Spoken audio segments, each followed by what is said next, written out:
Olá, este é o Conexão. Jovens e gênero. Quais são os desafios daqueles que estão chegando à vida adulta? Na nossa conversa de hoje, nós vamos falar sobre inserção no mercado de trabalho, paternidade e igualdade de oportunidades. O Banco Mundial traçou uma análise mais aprofundada sobre os 23,5% dos jovens entre 15 e 29 anos que não estudam nem trabalham. A ONG Promundo realizou um estudo que analisa a paternidade no mundo em 2017. E nós vamos conversar com a Moara Vale, que é representante da ONG Promundo, e com a Miriam Müller, que é cientista social, especialista em gênero, que fala pelo Banco Mundial. Moara, você é assessora de comunicação da Promundo, né? Eu esqueci de falar, você me desculpe, viu? Vamos colocar consultora, né? Consultora de comunicação, colega aí da profissão, né? Das comunicações. Exatamente. Gente, muito obrigada pela participação de vocês aqui com a gente. Eu acho que é um assunto muito interessante, porque às vezes a gente não consegue perceber que eles se entrelaçam, interlaçam, né? E eu queria começar falando com você, Moara, sobre essas questões relacionadas ao que vocês perceberam sobre a paternidade, né? Por que a paternidade é um momento bom para que o homem repense o seu lugar na sociedade? Porque né, a partir do momento que a gente estimula, né, que os homens estejam participando, né, de uma forma igualitária, né, junto com as mulheres, do cuidado, a gente abre uma janela para falar de outras questões relacionadas à equidade de gênero, né? Então, a gente pode falar, se a gente envolve o homem desde o início, a gente pode falar da criação equânime entre meninos e meninas, né? A gente parar de fazer aquela separação do que é coisa de menino, coisa de menina, que é o que vai, né, de certa forma, construindo essas ideias de masculinidades e feminilidades que a gente está querendo desconstruir. Desde pequenininho, Desde né? pequenininho. Uhum. Então, tem essa possibilidade. A gente abre espaço para falar um pouco sobre direitos e saúde sexual e reprodutiva, Sim. né? Porque se você está envolvendo aquele homem também num planejamento familiar, ele vai se sentir responsável tanto de pensar junto com a esposa, né, a contracepção, Isso. quanto durante a criação dos seus filhos e filhas, né, tá conversando sobre isso. E tem até um dado interessante no relatório de vocês que fala que acho que 1/3 das mulheres são preocupadas e tomam contraceptivos, né? Isso. E entre os homens não se tem esses dados, ou tem dados sobre contracepção, assim, os homens ficam com a camisinha, ou são preocupados com isso, não? Na verdade, a contracepção, ela é feita pela mulher. Somente. O homem, né, ainda pensando nessa questão de papéis de gênero, na nossa sociedade é corroborado que não é o papel dele pensar sobre gravidez, né? Apesar dele ter o papel dentro da gravidez que né, participar dessa gravidez, né, tá ali com a mulher de alguma forma tendo uma relação sexual e gerar uma gravidez, ele não é responsabilizado por essa gravidez e nem ainda pela permanência, né, pelo cuidado de uma criança que é gerada. Uhum. Então, é sobre justamente questionar esses papéis, né? Nesse momento da paternidade, tudo isso pode ser acessado, né? Exatamente. É muito interessante pensar isso, né? É como se a gente abrisse uma janela, né? Para tratar uma série de questões, inclusive prevenção de violência baseada em gênero. Uhum. A gente tem, né, grupos que a gente, enfim, conversa com homens sobre, tipo, de fato, ele pensar violências, né, que ele pode ter reproduzido e que ele não gostaria que a sua filha vivenciasse. Então, questionar esse papel também. E Miriam, isso que a Moara está falando entra muito no grupo que vocês analisaram, né? Que são esses meninos e meninas que nem estudam nem trabalham.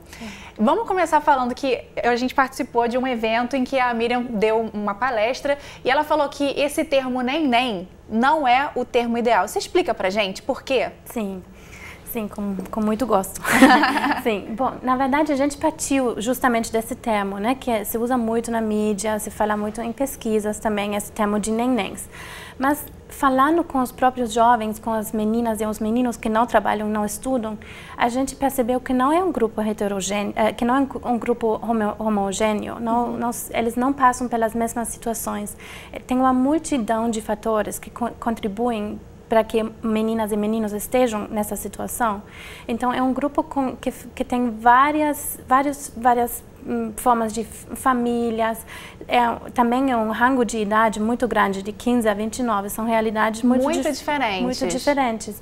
E também, o principal ponto pelo qual eu realmente quero advocar pela desconstrução do termo, é que o termo está carregando muito estigma, né? Ou seja, se você falar na rua, ou mesmo entre nós, né, antes de começar com a pesquisa, a gente imaginava nenéns como pessoas que não estudam, não trabalham, então são inativos. Mas falando com jovens que batem esse critério, teoricamente, você vê que todos com os quais a gente conversou, todos trabalham. As meninas, eles levam todo o trabalho não remunerado em casa, muitas vezes. Os trabalhos domésticos, sim, né? Sim, exato. E muitos dos meninos com os quais a gente conversou, eles estão procurando bicos, eles estão quase como capturados numa armadilha de informalidade, Sim. mas não são jovens que são inativos. Então, realmente, para combater esse estigma, e a gente quer contribuir pela desconstrução do termo. Desse termo. Sim. Agora, Moara, falando sobre essa questão de igualdade, né, equalização e tal, quais são os motivos que levam os homens de hoje, dessa geração, não entenderem muito bem esse papel ou não entenderem muito bem essa questão da igualdade de gêneros, igualdade de trabalho, igualdade, não perceberem o movimento? Na verdade, tem totalmente essa visão sobre papéis sociais, né? Papéis de gênero, em que a mulher ainda tá com esse papel principal, né? De cuidar da casa, cuidar de crianças, e os homens ainda têm essa ideia construída de que o papel deles é prover. Apesar disso, a gente tem, né, uma sociedade em que as mulheres fazem parte de 40% da força de trabalho.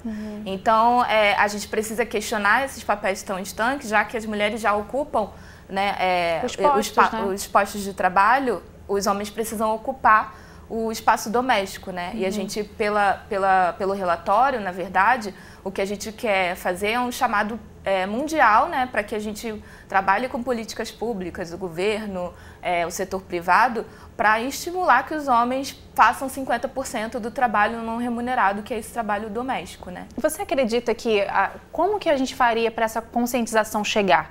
Campanha, o que deve ser feito? Porque eu acho que é uma coisa, me desculpe meu pessimismo, tá? Mas é que eu acho que é algo que você aprende na sua infância, assim, você aprende em casa. Eu imagino que talvez, se um dia eu tiver filhos, eu vá conseguir passar isso para eles. Mas eu não consigo ver muito bem os homens da minha idade hoje tendo esse raciocínio. Você acha que eles podem mudar também? E de que forma? A gente acredita na via das políticas públicas, né? E aí no setor privado, nas políticas de empresas.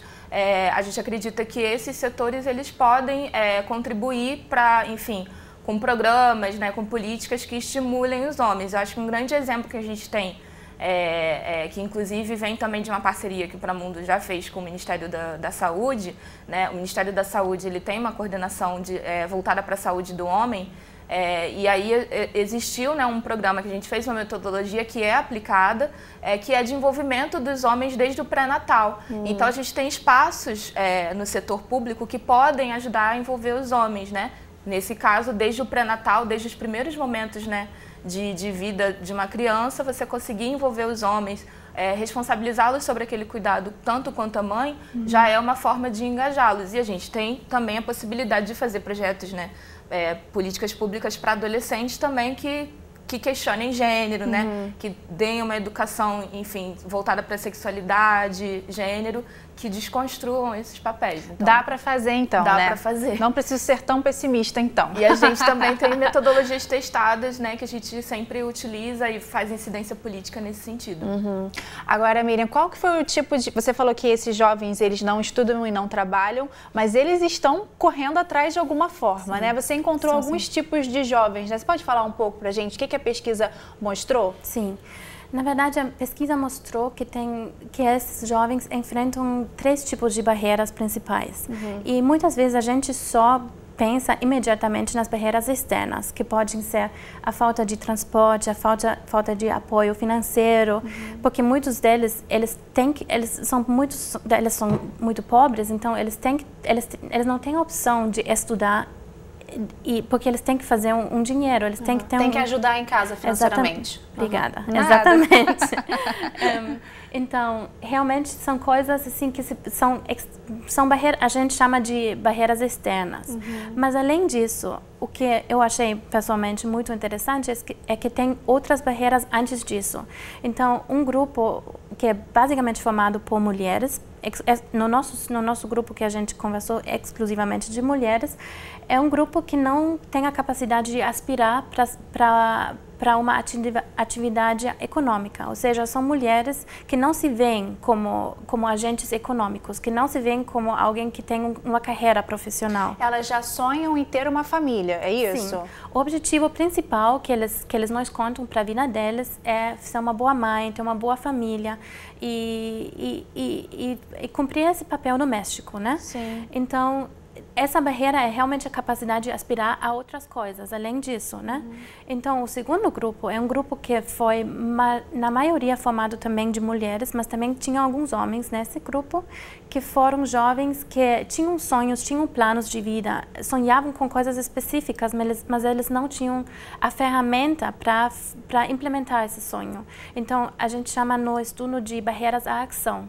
Eles não, por exemplo, eles não sabem como construir um currículo, eles não sabem como a quem enviar um currículo. Eles não têm um auxílio, né? Não Sim. tem alguém que auxilie. Não, olha só, você vai fazer assim, assim, assim. Exatamente. Então, tá. eles não têm a ferramenta, mas, além disso, eles não têm um apoio para que eles podem conseguir essas ferramentas. Sim. Às vezes, também são coisas simples como informação sobre elegibilidade de cursos e coisas assim, né? Então, esse foi o segundo tipo. Sim. E daí, depois, tem esse tipo que tem aspirações, que tem ferramentas, mas que não consegue sobrepassar essas barreiras externas que eu mencionei no começo. E talvez é interessante mencionar também que no momento de crise econômica, esses jovens que já saíram da escola, que não têm um ensino médio completo, Sim. é ainda mais para eles conseguirem um trabalho formal, né? Porque eles estão competindo com outros. Porque todo mundo pede pelo menos o ensino médio. Sim. E aí eles não conseguem encontrar essas vagas, né? Assim, esses três aspectos são muito interessantes de pensar, porque eu acho que passa muito até pela questão da autoestima, né? E aí, falando em autoestima, a gente volta até para a questão da paternidade também, assim. Você acha que... Tem um termo que vocês usaram no estudo de vocês, que são programas de capacitação parental. Passa um pouco por essa questão de autoestima ou então de autoimagem, de como que o homem se enxerga nesse aspecto também? Pode passar pela autoestima também, porque quando o homem descobre a possibilidade dele cuidar, né, e de que ele pode exercer essa função, de que ele é importante, isso também afeta positivamente a ele, né? E aí a gente vai falar de dados também relacionados à saúde. Se hoje a gente tem ainda dados muito alarmantes sobre como os homens entram na saúde, né, que é muitas vezes pela via da emergência, Sim. porque por uma ideia de masculinidade forte, etc., não se cuidam, né, periodicamente. Quando você tem homens que são envolvidos com paternidade, eles também tendem a se cuidar mais, né? Então, um dado também pensando uma autoestima... Nele mesmo, né? Um outro viés. Sim. E as capacitações, né, parentais, na verdade, a gente fala parentais, né, porque existem hoje em dia, né, vários modelos de família, enfim, que a gente está pensando ali os cuidadores, né, ou co-cuidadores, porque pode ter uma parceria ali. Tem a ver com, e aí, inclusive em relação aos homens, ensiná-los, né, enfim, estimular, ensinar como exercer essa paternidade, essa A gente está vendo imagens aí do site de vocês, da promundo.org.br. Pode continuar, desculpa te interromper. No nosso site estão todas as pesquisas lá. Então, assim, de como exercer essa parentalidade, como ter mais abertura para isso. Porque como a gente ainda vive numa sociedade em que os homens não foram criados para isso, né, como as mulheres foram, existem uma série de bloqueios. Então, essas capacitações parentais têm a ver com isso. Tem também uma visão mais aberta sobre modelos de família e são capacitações que podem virar políticas públicas, né? Que a gente, na verdade, trabalha e faz incidência política para que estejam dentro do setor da saúde, dentro da educação, né? Que através desses setores a gente consiga, de fato, dar ferramentas. E sensibilizar, né? Isso. Miriam, quando a gente fala sobre os gêneros dentro desse estudo, quais são as diferenças entre os homens e as mulheres que vocês avaliaram? Sim.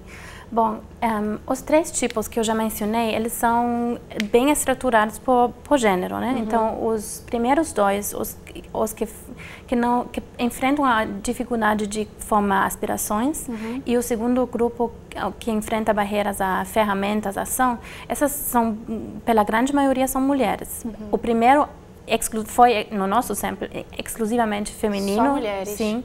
O segundo tinha alguns homens, mas a grande maioria foram mulheres. E o terceiro foram, na grande maioria, homens. Mas eu acho que o que é interessante é o processo, porque realmente o fato de que uma pessoa, uma mulher, não se pode sonhar como cumprindo outros papéis, isso é um produto direto de normas de gênero muito rígidos, né? Muitos. E olha, eu fico pensando assim, quantas mulheres estão, assim, se resumindo a serem donas de casa, e às vezes elas têm tanta coisa que elas poderiam viver e dar até para a sociedade, né?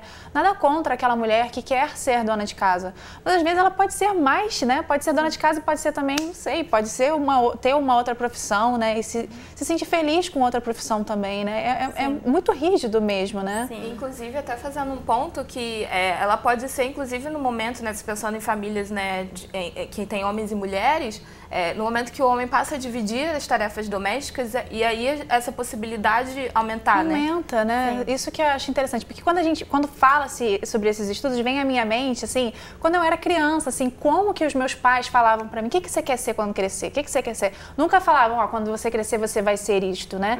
Eu acho que aí eu gostaria até de entrar num outro ponto do estudo, né, que fala sobre essa questão de você ter uma base familiar e uma escola forte, torna as pessoas mais fortes, né? O professor foi muito importante para aquelas pessoas que conseguiram terminar o ensino médio e entrar numa faculdade, né?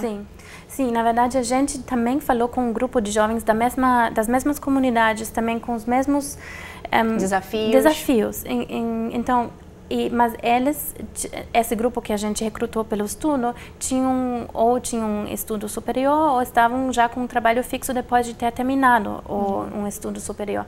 Então a gente queria entender como que eles superaram essas barreiras.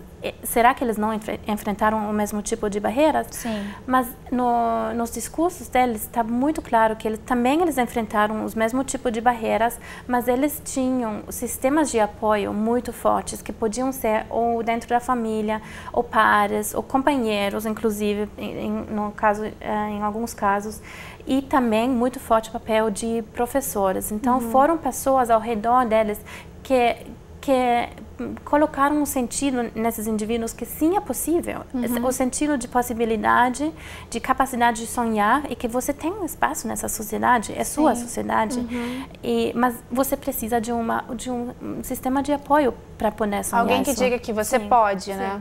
E aí entra, é muito interessante, eu estou vendo toda hora esses estudos se conversando o tempo todo. Aí você pode, eu vejo, né, o professor, o pai e a mãe. E a gente entra num pai, né, que está sendo questionado, talvez aí está entrando na questão da paternidade, né, entendendo o seu espaço, né? Quando esse homem tem essa questão da paternidade, esse ponto da paternidade questionado, o que muda, assim? A gente viu alguns dados que vocês falaram sobre educação, diminuição da violência doméstica. O que muda quando o homem questiona o seu papel?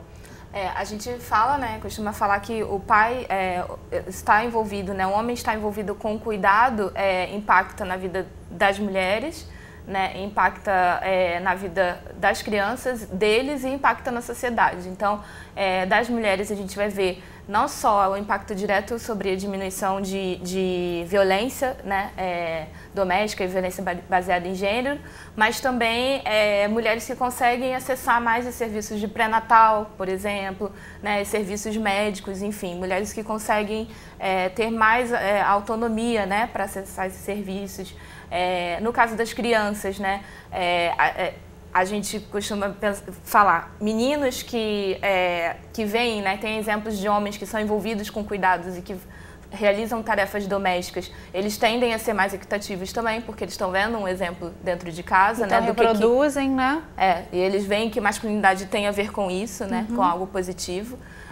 E as meninas também tendem a ter mais agência, mais autonomia e entender e questionar mais a violência baseada em gênero nos seus relacionamentos, né? Entender que aquilo não é um modelo de relacionamento saudável, né? E não aceitar, né? E não aceitar. Deve ser muito poderoso, né? Você conseguir criar uma menina que fala, não, esse cara pode ser maravilhoso, lindo, mas ele é agressivo, ele não faz um bem pra mim. E ela conseguir dizer não, deve ser uma vitória pros pais, né? Exatamente. Agora, falando sobre um outro aspecto da pesquisa, Miriam, eu queria saber o seguinte, vocês também analisaram a área rural, né? Pessoas da área rural.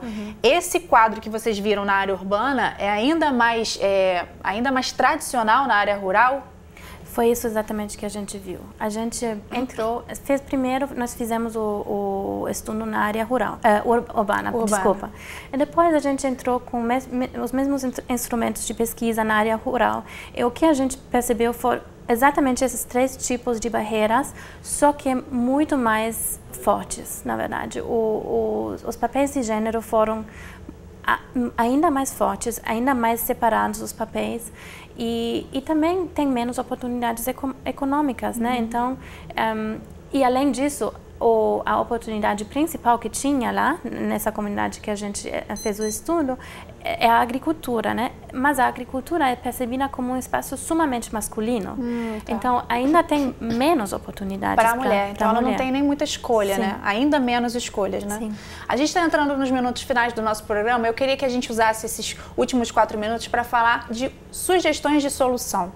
Na sua opinião, Miriam, o que deve ser feito para ajudar essa geração não neném, essa geração que não estuda e não trabalha? A gente entende hoje alguns dos motivos para que eles tenham realmente vontade e oportunidades de saírem desse local tão, assim, até desconfortável, né? Porque deve ter até uma pressão social muito grande em cima dessas pessoas. A gente nem chegou a tratar sobre isso, né? Quais políticas devem ser implementadas para mudar o quadro dessas pessoas? Sim. A gente está sugerindo, baseado nos 3 tipos de barreiras, que enfocando-se só nas barreiras externas não vai ser suficiente, né? Sim. Porque você não vai atingir a grande maioria que fica nas barreiras 1 e 2, né? Nas barreiras de aspirações e de ferramentas. Então, a gente fortemente quer advogar pelo fato de que você tem que trabalhar as normas de gênero nas comunidades, nas escolas também. Você tem que providenciar modelos para esses jovens, principalmente para as meninas. E você não pode só atingir o problema pelo externo, né? Você realmente tem que trabalhar as normas, providenciar modelos. Também, às vezes, tem programas de mentoria com pares, alguém que te acompanhe no processo e te diz: olha, você vai enfrentar barreiras, você vai ter problemas provavelmente no caminho, mas você pode se levantar e você sim pode conseguir. E isso aí pode partir, claro, que tem que partir dos governos, das autoridades, mas até de trabalhos voluntários também, né? Algumas pessoas até que queiram se tornarem mentores, né, de pessoas jovens, podem ajudar de alguma forma, né? E falando sobre a paternidade, assim, quais políticas, as empresas, por exemplo, o que elas dizem quando você fala de, assim, vamos lá, licença maternidade para o pai e para a mãe, licença paternidade, uma extensão disso. Como que as empresas veem isso hoje? Ainda se tem muita lógica da ideia de que isso vai atrapalhar o lucro, né? Porque as empresas têm essa visão.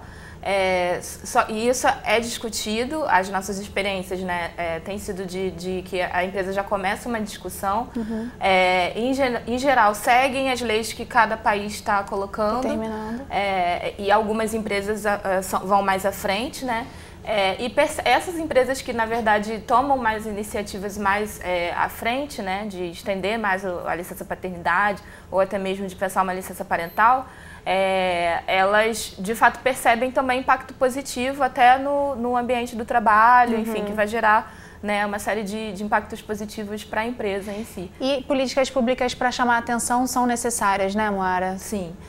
Políticas públicas tanto no campo, né, para a juventude, de educação em sexualidade, em gênero, né, que quebre, né, esses papéis de gênero.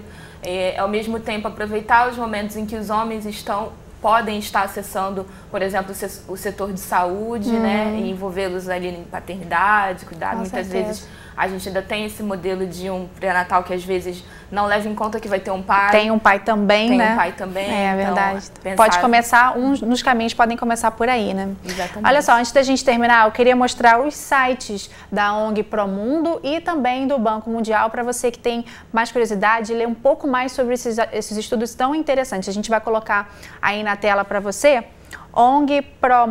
Esse é o Banco Mundial, worldbank.org. worldbank.org. Apesar do nome estar em inglês, o endereço, o site está todo em português, tá bom? Não fique preocupado.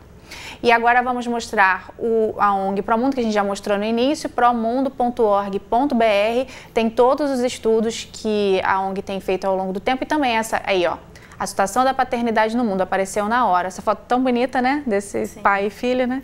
Então fica aí a dica para você. Eu quero agradecer vocês duas por terem participado com a gente. Eu aprendi muito, acredito que quem está em casa também aprendeu muito. Muito obrigada, viu? Obrigada a vocês. A você de casa, meus amigos, muito obrigado pela sua companhia. Se você quiser rever esta ou outras entrevistas, é só acessar o futuraplay.org. Muito obrigada e até a próxima.